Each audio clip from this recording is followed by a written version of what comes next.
My name is Michael Saviello, also known as Big Mike. I'm the manager at Astor Place Hairstylists. Messed it up. My name is Michael Saviello, manager at Astor Place Haircutters, also known as Big Mike. You mixed up the order a little bit. So you remember, hey Mike. My name is Michael Saviello, also known as Big Mike, and I'm the manager of Astor Place. Come on, you've been there 38 years. How are you gonna? My name is Michael Saviello, also known as Big Mike, manager at Astor Place Hairstylists. You got it. Let's try it one more time though. Astor. For Dominic, for when? Thursday. What time? You got a 3? 3:30? 3. What's your name? Miriam? Mary. All right, just a haircut, right? No color, no anything. 3 o'clock? 3 o'clock Thursday, Mary. All right, you're welcome. Take care. How many times do you think you've answered that phone? Millions. Hundreds of times a day, for sure. At least. 100 times a day, times 350 days a year, times 37. Do the math. Forget about it. This is the most pictured sign in Manhattan. Every tourist, everybody who comes there loves this sign because it's funny because it's true. We have people from all over the world. I call this the United Nations of haircutters over here. You know, when you don't know the people from other cultures, you're not going to understand them. You're going to think they're crazy. They think we're crazy. But when you work together, that's where really peace is going to be made. So that's what has to be done in the world. It's a microcosm of Astor Place. Everybody comes there. It's like when they come to New York City, they're out of town. I'll tell you, everybody, all the hotels, they all tell them, go to Astor Place, go to this place to get the haircut. So that's a good deal. So that's why a lot of people come down here. This is me and Tatum Channing. It was funny. He comes in. He was a little drunk, I would say. He had a couple of beers.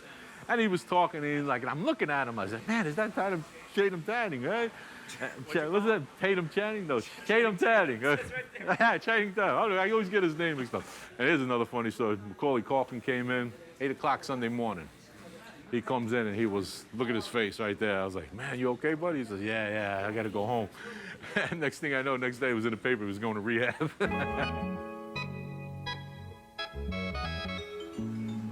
Want the beer, too? Yeah. Giovanni! Straight back, all the way back. It's a funny story. My godfather used to work here, and I graduated college. I'm home, so I'm just sitting there, and my godfather came to get coffee at my father's house, and I guess that's when Astor Place started blowing up, and he goes, what are you doing? To me. I said, what are you doing? I said, I'll come pick you up tomorrow, 6 o'clock, you come work with me. I was outside. When they called the names, I used to get the guy and bring him in.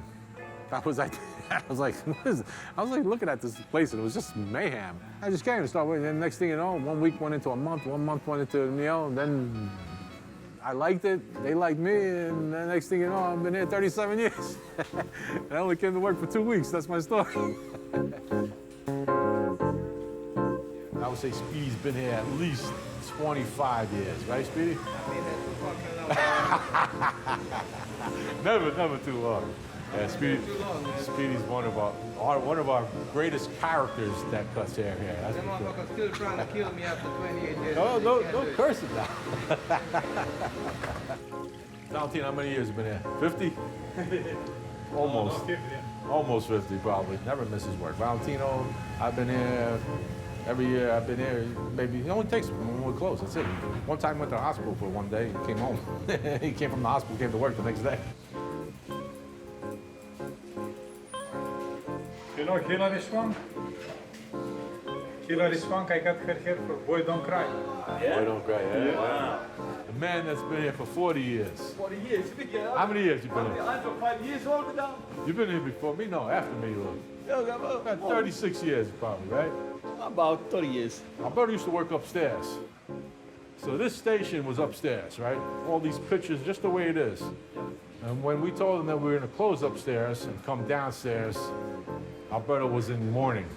He looked at it, he's like, I can't. Well, we have to because we got to come downstairs. What are we going to do? One by one, we took all the pictures down from upstairs. So this is a recreation, the whole thing, the way it is here, was upstairs, which is pretty amazing when you look at it. How old are you, 75? 75. 75 years old, still cutting hair, comes to work every day, still got the eyes. Look at these designs he does, still to this day. That's the one, 2009, that's when the Giants were in the Super Bowl. I was telling when we did the shows when we cut the Yankee hair on the sidewalk, remember?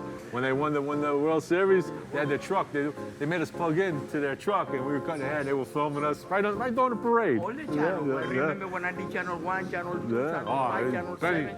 All did the everything, channel 11. And we everything. went to New Jersey for channel 9. I'm gonna... What are you guys up to, man? That's my man Steve over A documentary on mine? Yeah. This is what I'd love to do. I want to lynch that fat boy, man. Wow. What's wrong about You heard that? what he just said? You heard what he just said? What's wrong with that, guys?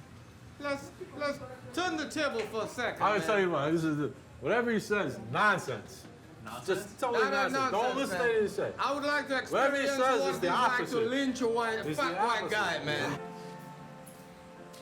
Mexico, ¿qué pasa, Mexico?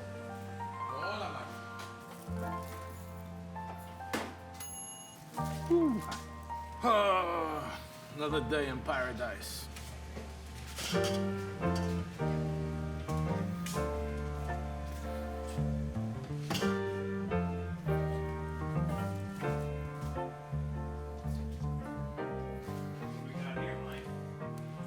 This is my lunchtime.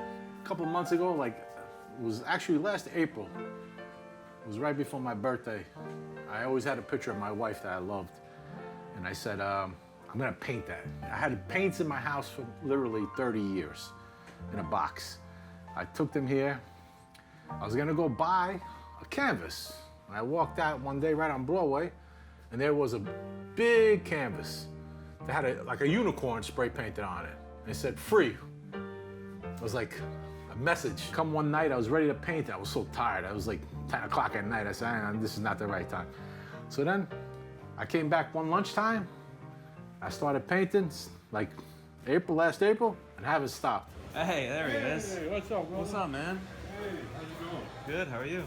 Good. Oh, look at this. I love that you're just set up in the shed area. Yeah, this is great. Wow.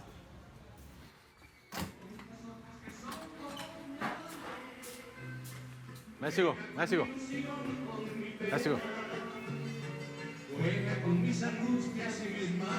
Oh, no música. No música. Yeah, I'm filming. Okay?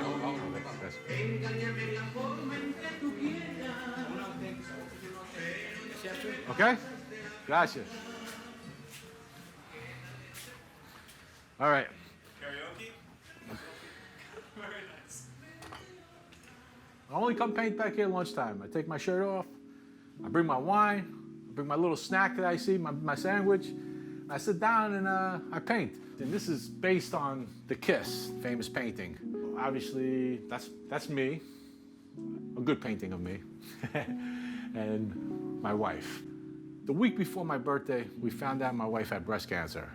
My wife, when she did radiation and chemo, we cut all off her hair and she wore that scarf on her head. That was the exact one she wore, the blue with the red and everything. And that basically is me telling her, protecting her from cancer. That's cancer death. And that's the phoenix, that she's gonna be reborn again. And I'm protecting her from death and from cancer. So don't worry about nothing. And the lion is everybody.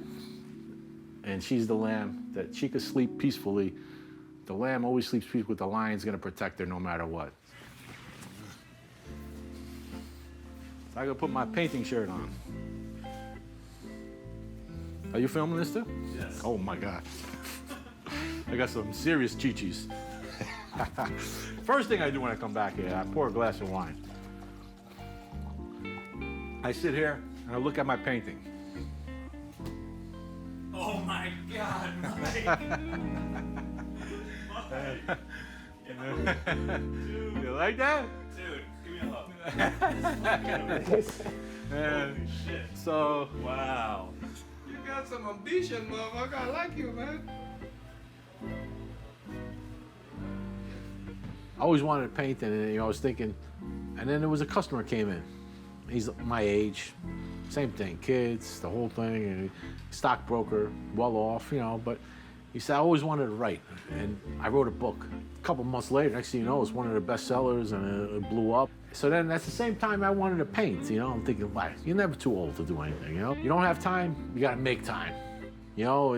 So I said, I'm gonna come here at lunchtime and paint. I'm gonna do it, that's what I'm gonna do. I started painting, and after I did my first painting, my wife and Rafi came in, I said, Rafi, come over here, I wanna show you something. You see this painting here? I wanted to do it, but you put me over the edge. I said, he wrote a book. I'm gonna do a painting. That's all you gotta do. You gotta make time somehow, even if it's 45 minutes a day, that's it. Speaking of which, what time is it? I know, but I gotta get back. Well, 10 after 3. I'm out of here.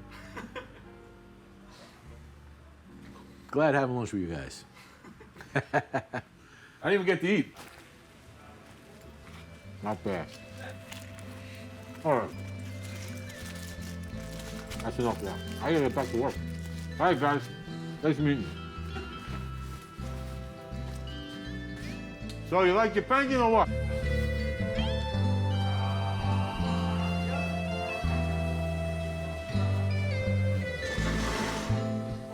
All right, back to the real world. So that was it, my lunchtime. My time, I paint. I hope you liked it. Hope you enjoyed it. And if anybody wants a painting out there, come see me.